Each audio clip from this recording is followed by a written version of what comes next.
তৃতীয় বিশ্বযুদ্ধ শুরু হয়ে গেছে দাবিটি ইউক্রেনের। রাশিয়ার বিরুদ্ধে যুদ্ধের হাজার দিন পার করে ইউক্রেনের প্রাক্তন সামরিক প্রধান ভ্যালেরি ঝালুঝনি বলছেন তার বিশ্বাস তৃতীয় বিশ্বযুদ্ধ শুরু হয়ে গিয়েছে। পশ্চিমা নিয়ন্ত্রিত মিডিয়ার কল্যাণে তিনি নিজের বিশ্বাস প্রচার করে বেড়াচ্ছেন। বর্তমানে ব্রিটেনে ইউক্রেনের দূত হিসেবে কর্মরত ঝালুঝনির এমন বক্তব্যের পেছনে যুক্তি হলো যেভাবে রাশিয়া এবং তার বন্ধু দেশগুলো এই যুদ্ধে জড়িয়ে পড়েছে তা বিশ্বযুদ্ধেরই ইঙ্গিত দিচ্ছে। অথচ শুরু থেকেই তার দেশ যুক্তরাষ্ট্র আর ইউরোপের ন্যাটো জোটভুক্ত দেশগুলোর ঘাড়ে চেপে যুদ্ধটি করে চলেছে।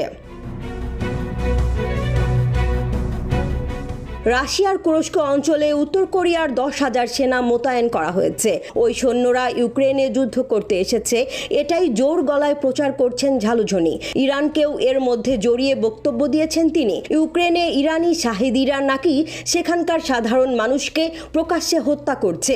এভাবে কথার যুদ্ধে উত্তাপ বাড়ছে। সাম্প্রতিক উত্তেজনার শুরু হয় যখন মার্কিন যুক্তরাষ্ট্র আর যুক্তরাজ্য ইউক্রেনকে রাশিয়ার গভীরে তাদের তৈরি দূরপাল্লার ক্ষেপণাস্ত্র ছোড়ার অনুমতি দেয়। এর প্রতিক্রিয়াতেই 3 দিন আগে রাশিয়ার পারমাণবিক নীতির আনুষ্ঠানিক বদল আনেন প্রেসিডেন্ট ভ্লাদিমির পুতিন। তারপর বৃহস্পতিবার ইউক্রেনের ডিনিপ্রোতে একটি আন্তঃমহাদেশীয় ব্যালিস্টিক ক্ষেপণাস্ত্র ছুড়েছে রাশিয়া। পরমাণু অস্ত্রবিহীন ক্ষেপণাস্ত্রটি আসলে রাশিয়ার দেয়া কঠিন সতর্কবার্তা। সীমা ছাড়ালে ইউক্রেন আর তার ন্যাটো জোটের বন্ধুদের দেশে পরমাণু অস্ত্র ছোড়া হবে তা বোঝাতেই পদক্ষেপ নিয়েছে রাশিয়া।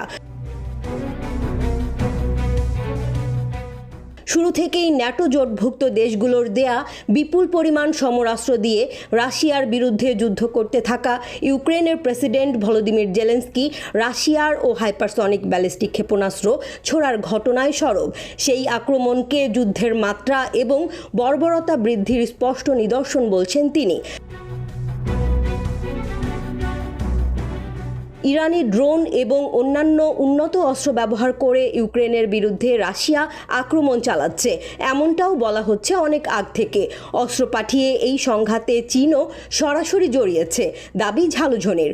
ইউরোপ আমেরিকার অস্ত্র দিয়ে যুদ্ধ করা ইউক্রেন এই যুদ্ধকে দেশের সীমানার বাইরে ছড়িয়ে পড়া ঠেকাতে ইউরোপ আমেরিকাকে সিদ্ধান্তমূলক পদক্ষেপ নিতে আহ্বান জানিয়েছে।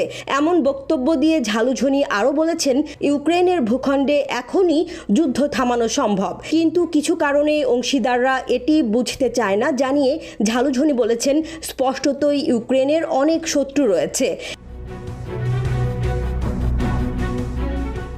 এই বছরের শুরুতেই ইউক্রেনের সামরিক প্রধানের পদ থেকে ভ্যালেরি ঝালুঝনিকে বরখাস্ত করে ইউক্রেন। তারপরেও এখনও দেশটির রাজনৈতিক আলোচনায় তিনি সরব। তার দাবি যুদ্ধে যতই প্রযুক্তি ব্যবহার করা হোক না কেন ইউক্রেন তা সামলে নেবে, কিন্তু তার দেশ এই যুদ্ধ একা লড়াই করে জিততে পারবে কিনা তা তার কাছে পরিষ্কার নয়।